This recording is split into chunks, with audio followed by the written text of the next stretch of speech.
Привет, ребята. У меня поломка. Короче, вчера ехал вечером, ну, уже по Монреалю. Смотрю, лампочка горит, то что вентилятор этот, типа, работает.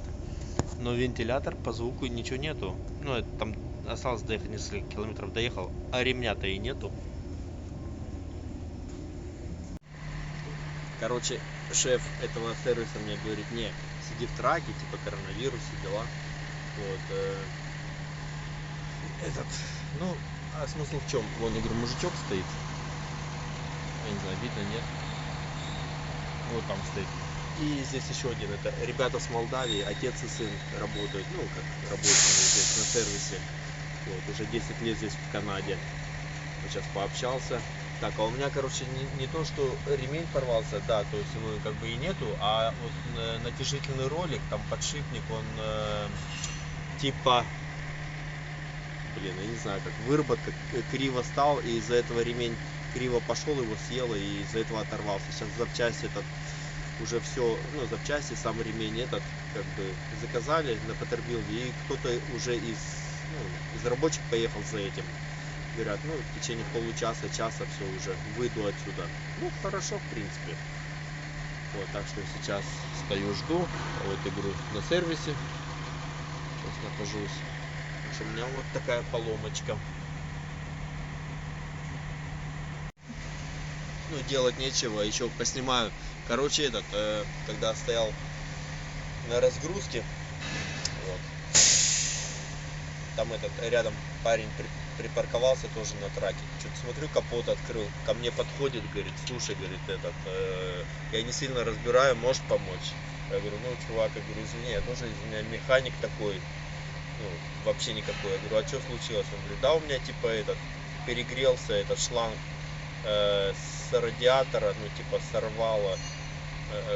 Говорит: не знаешь, что может быть? Я говорю: ну, не знаю. Говорю, когда у меня в Германии там на машине этот, ну, еще на легковой закипел это прокладка на головке прогорела. Я говорю: не знаю даже. Он говорит: ну, сейчас типа шланг одену, затяну. Я говорю: ну, ты постой, подожди, когда остынет, вот, заведи, чтобы вентилятор работал, охладил этот, ну, как, радиатор, и дальше уже по ситуации действует. Вот, ну, я говорю, я не механик, я в этом не разбираюсь. Вот, так что я говорю, такие дела, такие поломки бывают. Кстати, вот я говорю, сейчас я пустой, меня сделают, поеду, трубы загружу, эти чугунные, и их повезу там у меня аж 3 дропа. 2 дропа в Фредериктоне, Нью-Брансвик, и 1 в Сент-Джоне, Нью-Брансвик. А потом не знаю куда, говорят, наверное, на Америку. Ну, посмотрим. Так, все, меня починили. Собираюсь выезжать, а тут он, трачок. Не знаю, то ли, не знаю, что он хочет, то ли развернуться, то ли это. Ну, места тут явно недостаточно. Да уж. Не знаю, что он вообще повернул, если там и так видно, что места нету. Ну ладно, бывает. Вот так, меня все починили. Так, вот, кстати, счет за это все охренеть. $806 за ремень и за этот натяжитель. Ну, плюс работа. Дороговато, однако. Доброе утро. Это у меня, наверное, самая медленная поездка. Ну, самая медленная и длинная из медленных. Вот. Я, короче, то, что вчера трубы загрузил, у меня 3 дропа. 2 во Фредериктоне и 1 в Сент-Джоне. Ну, начнем с того, что я сегодня с утра проснулся и немножко этот попутал. Это называется, блин, я не знаю, как это называется, но, в общем, как дальнобойщика, просыпаешься, и ты даже не знаешь, где ты географически находишься. Вот у меня сегодня что-то с утра заклинило. Я почему-то был уверен, что я в Нова-Скошии где-то нахожусь. Вот, а оказывается, нет, во Фредериктоне, это как, типа, столица Нью-Брансвика. Ну вот, короче, первый дроп я сделал на ярде компании этой строительной, а второй дроп у меня вот реально 750 метров, у них вот стройка, вот куда я еду. Но так как мне сегодня в Америку ехать, и надо 10 часов в слипере отстоять, вот, а у меня еще 10 часов не закончилось. Вот меня разгрузили на ярде, я вот сейчас эти 750 метров еду со скоростью, вот сейчас покажу, ну, в общем, 4 километра в час, чтобы логбук не переключился на driving time. Вот, так что сейчас жду, когда 10 часов, это через час аж стукнет. Ну, возможно, к этому времени я доеду, вон уже construction, там меня разгрузят и уже там поставлю на прейтриб и поеду в этот, в Сен-Джон, на третий дроп. Это мне еще повезло, то что тут улицы такие, трафик вообще маленький, он сзади, правда, едет этот, как самосвал. Сейчас в сторону иду, чтобы он меня обогнал. А то, естественно, с такой скоростью тут всем мешаюсь. Но опять же говорю, хорошо здесь трафик маленький. Сейчас пускай проедет.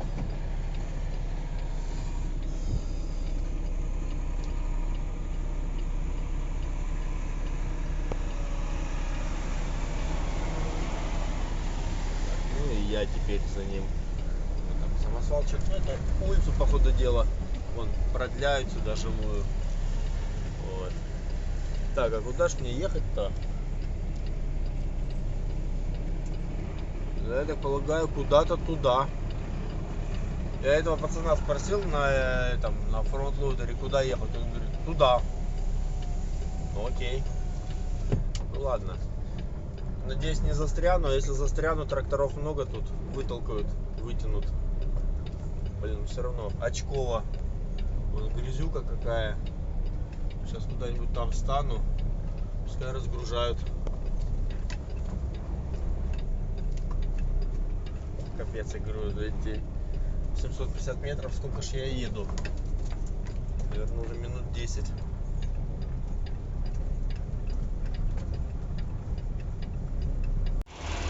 Да, грязюка тут капец какая. Ну что, стройка. Вот. И этот, я же говорю, то, что тут немножко казалось, что забуксовал. Ну да, у меня вон с правой стороны, а и с левой тоже, вон как эти просели. А я сейчас блокировочки включил, ну и назад чуть сдал. Не, ничего, все нормально, потянуло. Вот. Сейчас этот еще разгрузит. У меня вон спереди, это я в Сен-Джон повезу, а сзади вот то, что сейчас разгрузят. То есть у меня как бы давление на драйвы останется, а сзади легче будет. То есть как бы ехать по грязюке еще легче будет сейчас. Ну то есть да, должен выехать. Вот я не знаю, ось, наверное, пока поднимать не буду, потому что тут тоже в самом Фредериктоне на некоторых развязках construction, и там углы, ну да, углы типа такие резкие. То есть этот с опущенной осью радиус поворота меньше. Наверное, пока оставлю. Вот, но здесь сейчас развернусь, когда разгрузят, и поеду. Ох, какой же трак грязный, капец. Сейчас бы дождичек не помешал. Грязюка. Да. А я собирался в воскресенье трак мыть. Ну, там дождь шел, не в воскресенье, в понедельник. Из-за этого не получилось. Ну, не получилось, смысла как бы не было.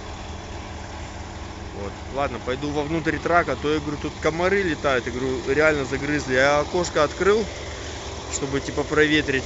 Так у меня, я не знаю, штук 50, наверное, залетело. Кусучие вообще заразы, капец. Ладно, меня все разгрузили, выехал, все нормально. Сейчас еще жду пару минут и поеду. Просто вот хотел заснять. Тут это типа такой райончик города. Тут стоят такие, это как это называется, mobile home.